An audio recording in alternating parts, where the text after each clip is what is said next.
अस्सलाम वालेकुम viewers, once again welcome to Psych Central. आपको शायद मालूम हो कि पाकिस्तान में तकरीबन 2 मिलियन अफराद ऐसे हैं जो याददाश्त की बीमारी का सामना कर रहे हैं। इनमें से 40% लोग 65 साल या इससे ज़्यादा उम्र के हैं। हमारे माशरे में इस उम्र के लोग अगर ये इलामात महसूस करते भी हैं तो भी इसकी तशखीस नहीं करवाते और इस पर तवज्जो नहीं देते। नतीजतन उन्हें बुरे हालात का सामना करना पड़ता है। तो ये वीडियो ख़ास तौर पर उन्हीं लोगों के लिए है ताकि वो अपनी मदद आपके तहत अपनी इस बीमारी पे काबू पा सकें, क्योंकि इसमें बहुत सी ऐसी कारआमद चीज़ें बताई जाएंगी जिन पे अमल करके आप अपनी याददाश्त को बेहतर बना सकते हैं। डेमेंशिया क्या है? डेमेंशिया वो मर्ज है जो बूढ़े अफराद को मुतासिर करता है। 80 बरस से ज़ायद उम्र के तकरीबन 20% अफराद को याददाश्त का मसाइल का सामना होता है। इनमें सबसे आम मसला अल्जाइमर की बीमारी है। ये बीमारी मुख्तलिफ मसाइल का सबब बनती है, मसलन ख़राब याददाश्त, सही अल्फाज के चुनाव में मुश्किल, अपने रोज़मर्रा के कामों में मुश्किल होना, मसलन कपड़े खुद से तब्दील ना कर सकना, फैसले की सलाहियत को मुतासिर होना, चीज़ों का अंदाज़ा सही ना कर सकना, अपनी वालदा की उम्र अपने बराबर बताना, शख्सियत में तब्दीली, चिड़चिड़ापन, गुस्सा, जिन चीज़ों में पहले दिलचस्पी थी उनमें दिलचस्पी कम हो जाना, शकूक व शुबहात पैदा हो जाना, घबराहट, डिप्रेशन और इस बात को मानने से इनकार करना कि इनकी ज़हनी सलाहियतें पहले जैसी नहीं हैं, चाहे बाकी घर वालों को वाज़े तौर पे ऐसा लग रहा हो। हालत ज़्यादा ख़राब हो जाए तो डेमेंशिया का मरीज़ अपने ही घर में रास्ते भूल सकता है।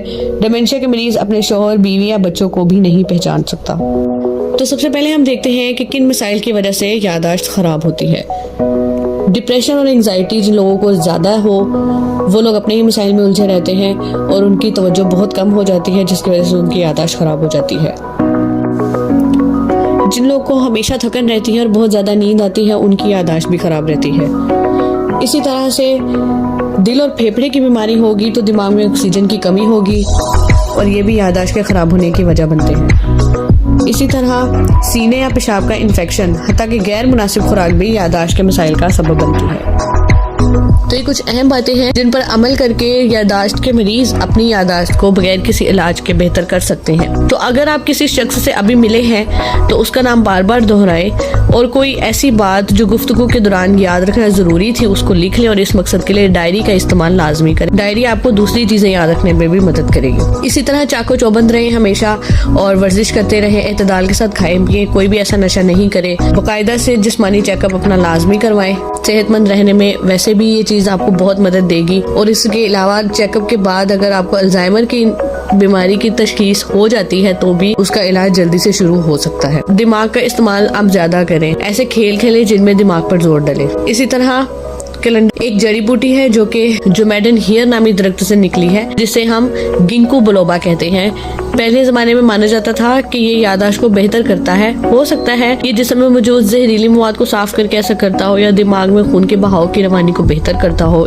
इसके जो नेगेटिव इफेक्ट्स हैं वो ज्यादा नहीं है, लेकिन ऐसे मरीजों पर इसको इस्तेमाल नहीं करना चाहिए जिनको खून बहने की शिकायत हो। इसी तरह विटामिन ई सोयाबीन, सूरजमुखी, भुट्टे और कपास के बीजों, अनाज, मछली के जिगर के तेल और मेवों में पाया जाता है। कुछ लोगों का ख्याल है कि ये अल्जाइमर के इलाज में मदद करता है, लेकिन ज्यादा विटामिन ई नुकसानदेह होता है। इसको 200 से ज्यादा यूनिट इस्तेमाल नहीं करनी चाहिए।